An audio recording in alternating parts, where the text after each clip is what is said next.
আপনাকে অসংখ্য ধন্যবাদ। দেখুন, আমরা এই সময় ঢাকা শহরে যে অপরাধ প্রবণতা দেখছি, বিশেষ করে চুরি, ছিনতাই, ডাকাতি, অপহরণ কিংবা চাঁদাবাজি, দখল বাণিজ্য, মাদক, অস্ত্র সহ অন্যান্য যে অপরাধগুলো আমরা দেখছি, এই কোনো অপরাধ বিগত সময়ের থেকে বেড়েছে। সেটি পুলিশের দেয়া যে তথ্য, তাদের যে পরিসংখ্যানের চিত্রই বলছে যে অপরাধ বেড়েছে। এবং এর সাথে তো আমাদের দেশের অপরাধ বাস্তবতায় যে সকল অপরাধ তো পুলিশের কাছে রিপোর্টও হয় না। তো বাস্তবতাও বলছে যে চারপাশের পরিস্থিতিও বলছে যে আসলে অপরাধ বাড়ছে। এখন প্রশ্ন হচ্ছে যে অপরাধ বাড়ছে কেন? যে গণঅভ্যুত্থানের পরে বা 5ই আগস্টের পরে যে অবস্থা ছিল, প্রথম 2-3 মাস যে অবস্থার মধ্যে দিয়ে যেতে হয়েছে, আইন শৃঙ্খলা বাহিনীকে কিন্তু সবচেয়ে বেশি নাজুক অবস্থার মধ্যে পড়তে হয়েছে, সবচেয়ে বেশি চ্যালেঞ্জের মধ্যে পড়তে হয়েছে। এখনও তারা চ্যালেঞ্জের মধ্যে আছে। তারা মোটা দাগে এই অপরাধ কিংবা অপরাধীদের নিয়ন্ত্রণ করে সাধারণ মানুষের জন্য একটা স্বস্তিদায়ক আইনশৃঙ্খলা পরিস্থিতি নিশ্চিত করার জন্য যে ব্যবস্থাগুলো গ্রহণ করা দরকার, সেগুলো আসলে তারা করতে পারছে না। তারা অনেক ব্যবস্থা গ্রহণ করেছে, অনেক পদক্ষেপ নিয়েছে, কিন্তু সেগুলো বাস্তবতা যে ধরনের পদক্ষেপ, বাস্তবতার সাথে যে ধরনের পদক্ষেপগুলো প্রয়োজন, বাস্তবতাকে মোকাবেলা করার জন্য তাদের ব্যবস্থাগুলো অনেক সময় বাস্তবসম্মত নয়। আমরা খুব মোটা দাগে যদি বলার চেষ্টা করি বা দেখার বিশ্লেষণ করি, পুলিশের সোর্সগুলো ঠিক মতো কাজ করছে না। এখন এই দীর্ঘ 7 মাস ধরে যদি আইনশৃঙ্খলা বাহিনীর সোর্সগুলো ঠিক মতো অ্যাক্টিভ না থাকে, কাজ না করে, কোথায় কারো অপরাধ করছে, তাদের বৈশিষ্ট্য কেমন, কী প্রক্রিয়ায় অপরাধগুলো করছে বা অপরাধের পরিকল্পনা কেমন হচ্ছে, সেই প্রসঙ্গগুলোতে সোর্সগুলোর মাধ্যমেই তো পুলিশ আসলে তথ্যগুলো পেয়ে থাকে। তো সেই সোর্সগুলোতে যখন ইনঅ্যাক্টিভ থাকবে, তখন সে প্রকৃত তথ্য পাবে না।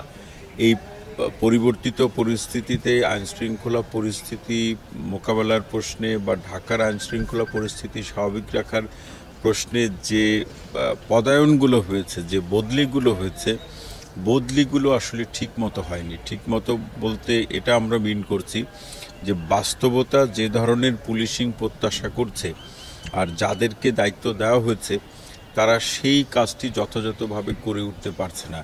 এই করে উঠতে না পারার পিছনেও কারণ আছে। তার মধ্যে অন্যরকম অনেকে ঢাকায় নতুন, এখন নতুন যারা দায়িত্ব পেয়েছেন তাদের আসলে এটি করে উঠতে অথবা এই অপরাধ পরিস্থিতি নিয়ন্ত্রণ করতে তাদের সময় লাগবে। এই যে সময়টুকু যে লাগছে, এই সময়টাকেই অপরাধীরা অপরাধ করার সময় মনে করছে, সেভাবে তারা কাজ করছে বা অপরাধীরা অনেক বেশি তৎপর। এবং আরেকটা বাস্তবতা হলো, এটি শুধু আমাদের দেশে না, এটা বৈশ্বিকভাবে স্বীকৃত যে আইনশৃঙ্খলা বাহিনী আইনশৃঙ্খলা পরিস্থিতি স্বাভাবিক রাখার প্রশ্নে ন্যূনতম এক ধাপ এগিয়ে থাকতে হবে অপরাধীদের থেকে।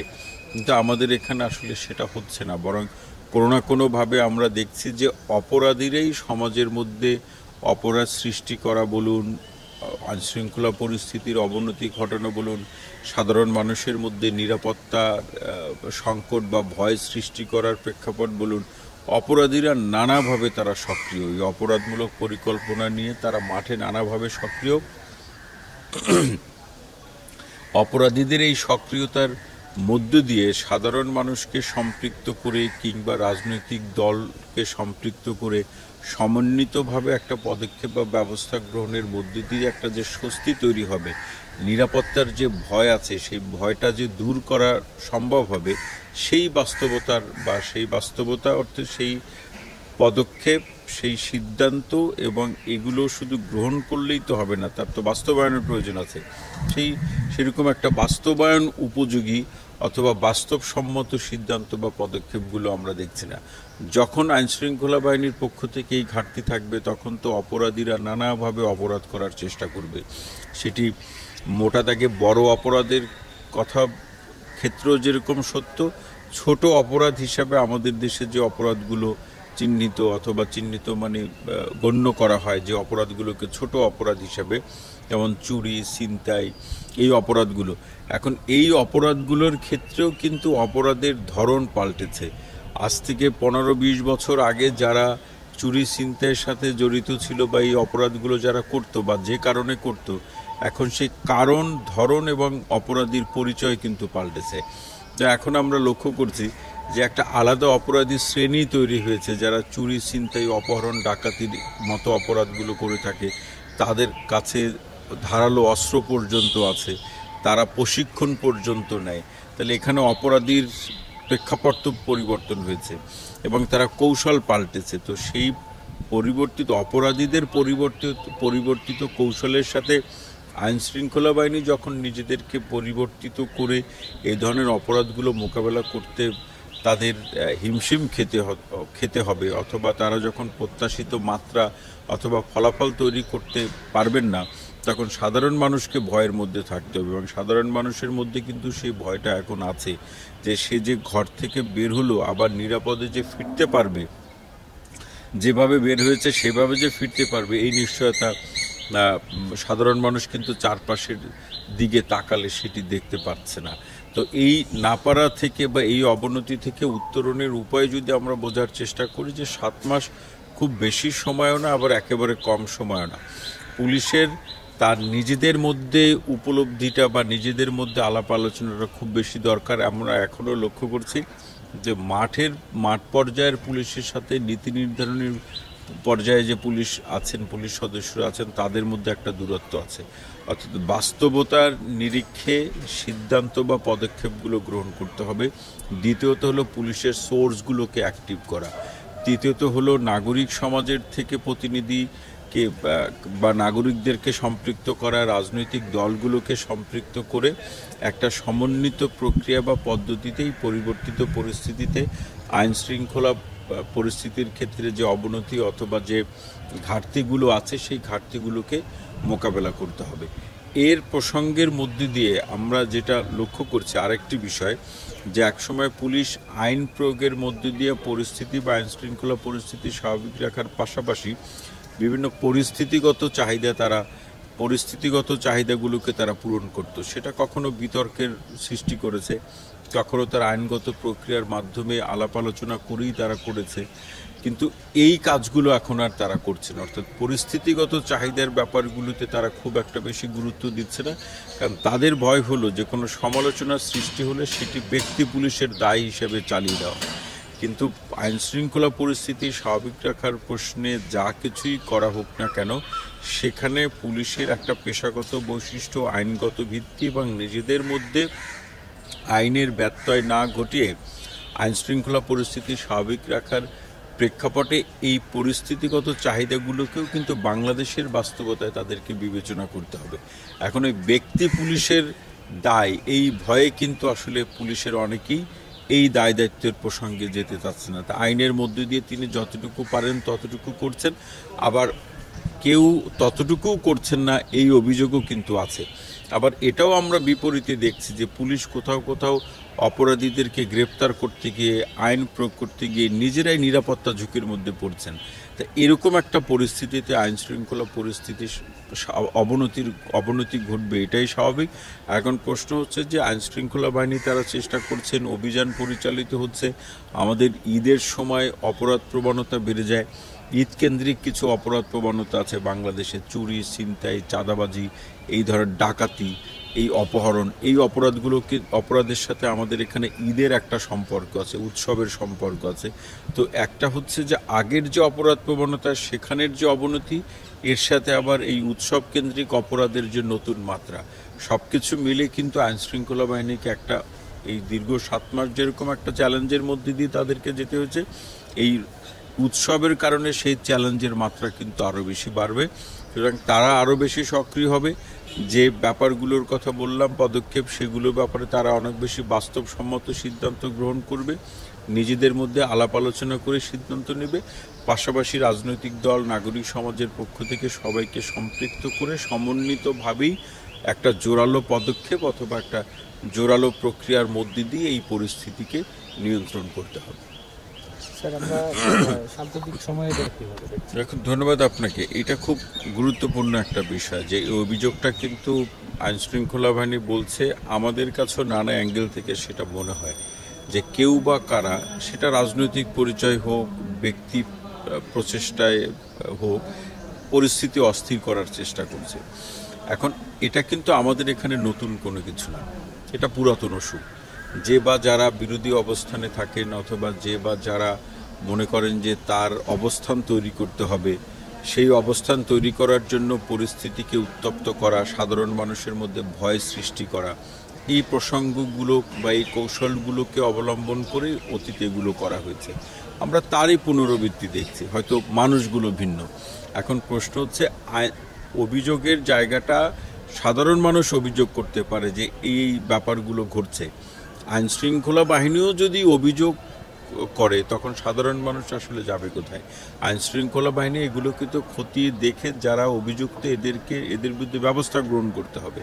তো সেই ব্যবস্থা গ্রহণের প্রসঙ্গে যাতে কোনো ধরনের সময় ক্ষেপণ না হয়, অভিযোগগুলোকে খতিয়ে দেখে যারা প্রকৃত অভিযুক্ত এদেরকে আইনের আওতায় নিয়ে এসে দৃষ্টান্তমূলক সাজার ব্যবস্থা করা।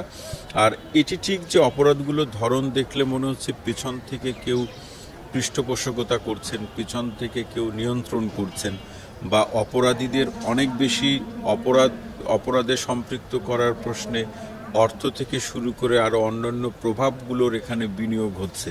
তো সেই প্রসঙ্গ বা গুলোকে প্রশমিত করা, নিয়ন্ত্রণ করার জন্য যারা পেছন থেকে কলকাঠি নাড়ছেন তাদেরকে গ্রেপ্তার করে আইনের প্রক্রিয়ার মাধ্যমে এনে দৃষ্টান্তমূলক সাজার ব্যবস্থা করলেই প্রবণতা বন্ধ হবে। পুলিশও অভিযোগ করছে, পুলিশের কাছ থেকে তো আমরা ব্যবস্থা দেখতে চাই। অভিযোগ করেছেন এটা ঠিক আছে, প্রাথমিক পর্যায়ে ঠিক আছে, কিন্তু এখন পর্যন্ত তারা খুব একটা বেশি ব্যবস্থা নিতে পেরেছেন সেই উদাহরণ বা দৃষ্টান্ত কিন্তু আমরা চারপাশে তাকালে দেখি না। সুতরাং পুলিশের কাছ থেকে আমরা অভিযোগের পাশাপাশি আরও জোরালোভাবে প্রত্যাশা করি তারা ব্যবস্থা নিয়েছেন। যে অভিযোগের কথা তারা বলছেন সেটি সত্যিকার অর্থে ঘটে থাকলে তাদের বিরুদ্ধে আইনগত ব্যবস্থা গ্রহণ করা, আর না হলে সেটাও বলা যে না, এই অভিযোগ তারা মাঠে যাচাই বাছাই করে বা তদন্ত করে কিছু পান নাই, অপরাধীরাই অপরাধ করছেন। কারণটা হচ্ছে আমরা এই গণঅভ্যুত্থানের পরে পুলিশ যে আগে কায়দায় বা যে শব্দ ব্যবহার করে পরিস্থিতিকে ব্যাখ্যা বিশ্লেষণ করত, এই জায়গায় যে মোটা দাগে একটা গলদ ছিল সেটা তো আমরা অসংখ্যবার বলেছি। ওই জায়গাতেও একটা পরিবর্তন আনা দরকার, অস্বীকার করার দরকার নেই যে মাঠের বাস্তবতাই আমরা এতটুকু পারবো, নাগরিকদের পক্ষ থেকে এই সহযোগিতা প্রয়োজন। এইভাবেই কিন্তু আমাদেরকে এগিয়ে যেতে হবে। এখানে পুলিশ যত বেশি অস্বীকার করবে, এড়িয়ে যেতে চাইবে, মানুষের সাথে, সাধারণ মানুষের সাথে পুলিশের দূরত্ব তত বেশি বাড়বে। ধন্যবাদ আপনাকে। দেখুন, পুলিশের যে পরিসংখ্যান সেটা তো বিভিন্ন থানায় যে অপরাধগুলো হয়েছে সেগুলোকে তারা একত্রিত করে একটা তথ্য আমাদেরকে দিচ্ছে। আমাদের এই অপরাধের বিষয়গুলো নিয়ে আমরা যারা ব্যক্তিগত পর্যায়ে কাজ করি বা গবেষণা করি, আমাদের তো এইভাবে দেশের সামগ্রিক অপরাধের চিত্র সংগ্রহ করা তো সম্ভব নয়। সেটি পুলিশের দেয়া তথ্যের উপরে আমাদেরকে নির্ভর করতে হয়। কিন্তু আমরা যদি গণমাধ্যমের প্রকাশিত যে অপরাধের চিত্র কিংবা চারপাশে তাকালে যে বাস্তব অবস্থাগুলো দেখা যায়, ভুক্তভোগীর যে বক্তব্য, এই পরিস্থিতিগুলোকে বিচার বিশ্লেষণ করলে আমরা যেটি বুঝতে পারছি যে অপরাধের সংখ্যা, মাত্রা এবং ভয়াবহতা সবগুলোই কিন্তু বাড়ছে। একটা হলো অপরাধের সংখ্যা বাড়ছে এক জিনিস, কিন্তু এর সাথে ভয়াবহতা বাড়ছে। তো এই ভয়াবহতা বাড়লে তখন নাগরিকের মনে নানা কেন্দ্রিক ভয় তৈরি হবে। সামগ্রিকভাবে সারা দেশের অপরাধ নিয়ে আমার কাছে কোনো পরিসংখ্যান নেই। পুলিশের দেওয়া পরিসংখ্যান এবং এর সাথে বাস্তবে যে অপরাধগুলো ঘটছে, ভুক্তভোগীর যে মন্তব্য, এই বিষয়গুলোকে এক জায়গায় এনে যদি আমরা পর্যালোচনা করি, বিশ্লেষণ করলে যেটা বোঝা যাচ্ছে যে অপরাধের মাত্রা বাড়ছে, সংখ্যা বাড়ছে, অপরাধীরা অনেক বেশি সক্রিয় এবং অপরাধ করার ক্ষেত্রে অপরাধীরা অনেক বেশি হিংস্র হচ্ছে, অনেক বেশি সহিংস হচ্ছে, অনেক বেশি ভয়াবহ রূপ তারা দেখা যাচ্ছে। এর মাধ্যমে যেটি হচ্ছে, সাধারণ মানুষের মধ্যে একটা নিরাপত্তা সংকট আছে। আর আমাদের দেশের বাস্তবতায় যত অপরাধ হয়, সকল অপরাধ কিন্তু পুলিশের কাছে রিপোর্ট হয় না। আবার পুলিশের কাছে যা রিপোর্ট হয় সেটা দিয়ে অপরাধ যা ঘটেছে তার প্রকৃত চিত্র উদ্ঘাটন করাও কিন্তু অসম্ভব হয়ে পড়ে। কারণ আমরা এই অভিযোগ আছে, ভুক্তভোগীর অভিযোগ, ঘটনা বা অপরাধ ঘটেছে এক, পুলিশের কাছে রিপোর্ট হয়েছে আর এক, তাহলে তো দুই জায়গায় তো অনেক বেশি বড় ব্যবধান। এই ব্যবধানের যে প্রেক্ষাপটগুলোকে নিরসনের প্রশ্নে পুলিশের পক্ষ থেকে আইনগত ব্যবস্থা গ্রহণ করার ক্ষেত্রে একেবারে যে নৈতিক যে মানদণ্ড, যে কোড অফ ইথিক্স যেটা রয়েছে, সেটা অনুসরণ করে তারা ব্যবস্থা গ্রহণ করলে তখন এই পরিসংখ্যানগুলোর উপরে ভিত্তি করে বিশ্লেষণ এবং গৃহীত ব্যবস্থা একটা ফলাফল তৈরি করবে। ধন্যবাদ আপনাকে। এখানে 3 ধরনের বিষয় আছে। যে অভিযোগটা আছে যে অপরাধ ঘটেছে এক, পুলিশ রিপোর্ট করেছে আর এক, বা মামলা হয়েছে আর এক ধারায় বা আর এক ঘটনার। এখানে 3 ধরনের বিষয় আছে। প্রথম বিষয়টা হচ্ছে যে যখনই এটা মামলা হবে, মামলা হলে পুলিশের দায়িত্ব বেড়ে যায়। সেটার যিনি অভিযুক্ত তাকে বা যাদের বিরুদ্ধে অভিযুক্ত এদের গ্রেপ্তার করা, যিনি ক্ষতিগ্রস্ত হয়েছেন তাকে আইনগত সহায়তা সহ আরও যে নিরাপত্তার প্রশ্নে সহায়তার প্রয়োজন হলে সেই কাজগুলো পুলিশকে দেখতে হয়। তো সুতরাং এখানে মামলা হলে এই দায়টা বেড়ে যায়। তো এর থেকে জিডি হলে তার দায়টা অপেক্ষাকৃত কম, যে তিনি একটা নোট রাখলেন। এখন প্রশ্ন হলো জিডির প্রসঙ্গ আর মামলার প্রসঙ্গও কিন্তু আলাদা।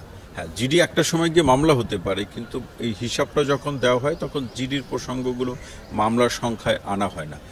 এখন যখনই সে জিডি হবে তখনই তো পুলিশ দেখাতে পারবে, যে পরিসংখ্যানিকভাবে দেখাতে পারবে বা দেখানোর তার সুযোগ আছে, আমার বিগত সময়ের তুলনায় এই অপরাধের সংখ্যাটা কমছে।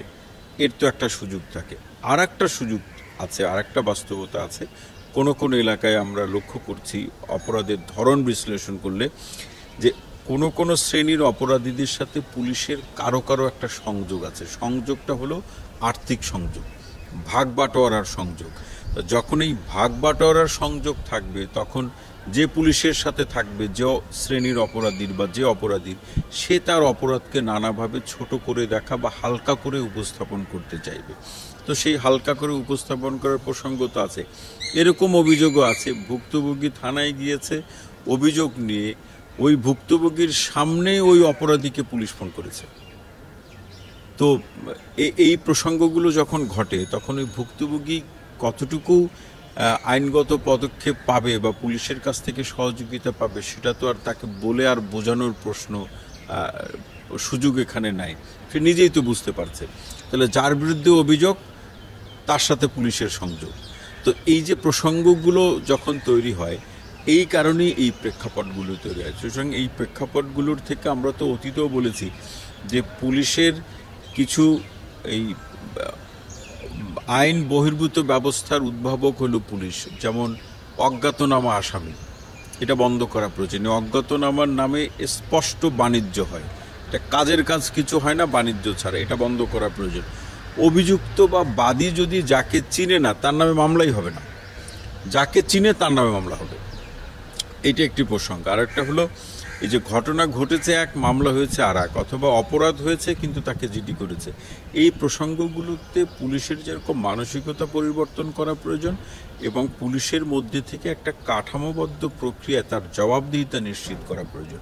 কারণ একজন ভুক্তভোগী তিনি যদি কোনো অপরাধের শিকার হয়ে অথবা ক্ষতিগ্রস্ত হয়ে পুলিশের কাছে গিয়ে তিনি যদি ন্যায্যতা না পান, তার যে প্রাপ্য সুযোগটুকু অথবা সুরক্ষার প্রশ্নটুকু যদি পুলিশের কাছ থেকে না পান, তখন কিন্তু পুলিশের সাথে এই সাধারণ মানুষের দূরত্বের জায়গাটা, আস্থার সংকটের জায়গাটা কিন্তু নানাভাবে তৈরি হয়।